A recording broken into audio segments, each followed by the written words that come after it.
guys, it's Jenny Silver with the Business of Wedding Photography and Retrospective Images, and I'm going to show you how I achieve a bright and airy edit in Lightroom by hand. So we are not going to use any presets today. This is for those who want to learn how to do this editing style from start to finish with no preset purchase required. So I'm going to start here with a photo that I shot of my beautiful bride, and she was kind of twirling around right in front of the sun as it was setting. So we have a lot of beautiful golden light that I need to bring back into this photo because the raw is making it kind of look like it's not there. So I'm going to do a few different things. First, we're going to start by clicking the Develop module, and I'm going to correct the white balance. However, this is not going to get the color that I want because it's golden hour. I'm going to have to do a lot more playing with this. So what I did is I grabbed my white balance selector, and I'm going to pick whatever is closest to a neutral that I have, and it's going to change that. So I'm probably not going to end up keeping this white balance, but I'll only know that once I raise the exposure, and this actually looks pretty good. Now, she was wearing a blush dress, so I want to keep a lot of that blush color that I'm seeing there. But I am going to tone this back down a little bit. A little more green. I'm going to bring in a little more blue in the temperature. Okay, so now that I have kind of corrected for that color, I am going to go ahead and I'm going to raise the exposure up just a touch more. I'm going to scroll down, and I am going to bring the highlights way down. You'll notice how much that changes it, especially during sunset when we kind of have this corner up here blown out. We want to bring back more of the detail. So we're going to lower the whites down as well and get it just enough so that it is keeping the details in her dress and not blowing out the white parts in her dress too much. So I'm going to go up now, and I'm going to raise the exposure up just a little bit. And I'm going to come down here, and I'm going to lower the blacks down to get some of that detail to stay in. I'm going to go back up, and there's just, the way I edit is tons of back and forth and adjusting it until it's just right. So I'm going to bring the exposure back up, and I'm going to come down here, make sure my highlights are just right. I'm going to add in some clarity now, just a little tiny bit, so that we see the details. And I'm going to take the vibrance and start adjusting that. And I actually like the vibrance on this one where it's at. In golden hour, I tend to keep things more vibrant and more saturated than I would in even light. Okay, next I'm going to come down here, and I'm going to play with the tone curve a little bit.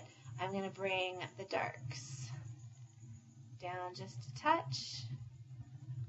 Shadows down. Now my lights are going to go up. Okay, next I'm going to scroll down, and I'm going to play with the saturation. So I want to achieve a golden hour look and keep this golden sun. However, I don't want to make my bride too orange because that wasn't the true temperature of her skin. So I'm going to desaturate the orange a little bit here. And then I'm going to compensate for that by coming back up to the temperature and warming it up a little bit.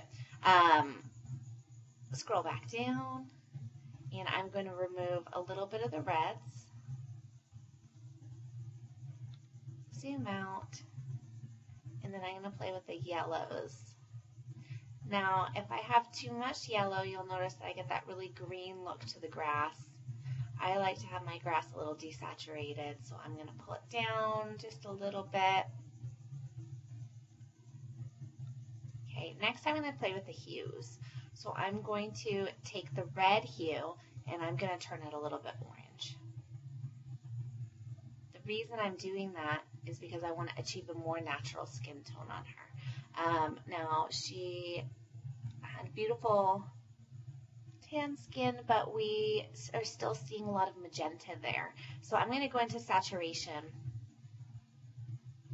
pull the magenta way down, go back into hues,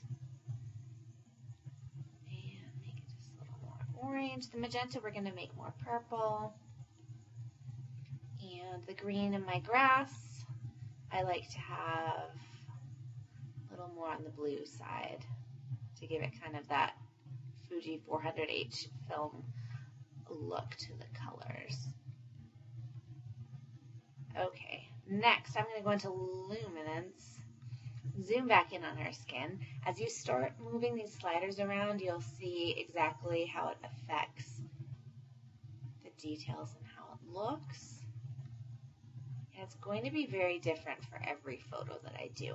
Now this orange is what's affecting her skin tone the most, so I'm going to probably pay the most attention to this detail right here.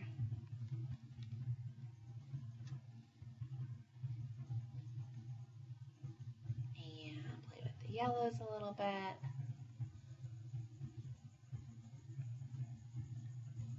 Okay. Next, her skin tone is still bothering me a little bit, so I'm going to scroll back up here to the tint, and I'm going to make it a little bit more green. Bring this down a little bit, and then I am going to pull the vibrance down.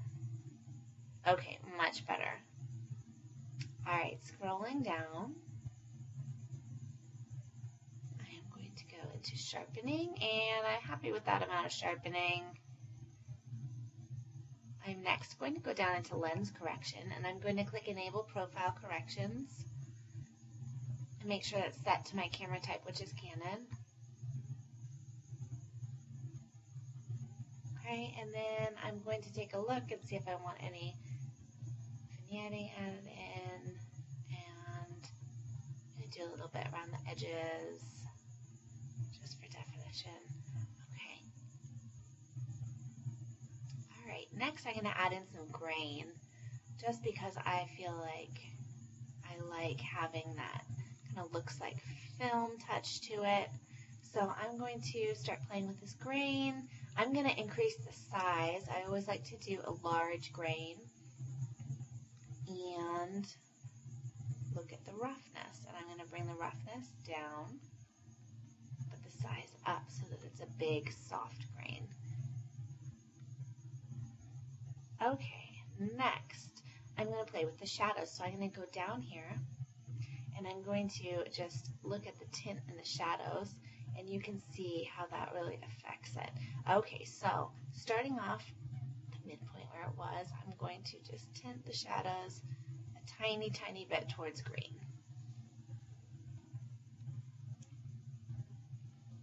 Okay, so I'm just about close to being done here. I'm going to just do one last adjustment up here. I'm going to pull up the shadows a little bit and then pull the blacks down, and then I'm going to pull up the exposure a little bit, and I want to double check my vibrance and make sure that I like it where it is. Okay, I am super happy with this.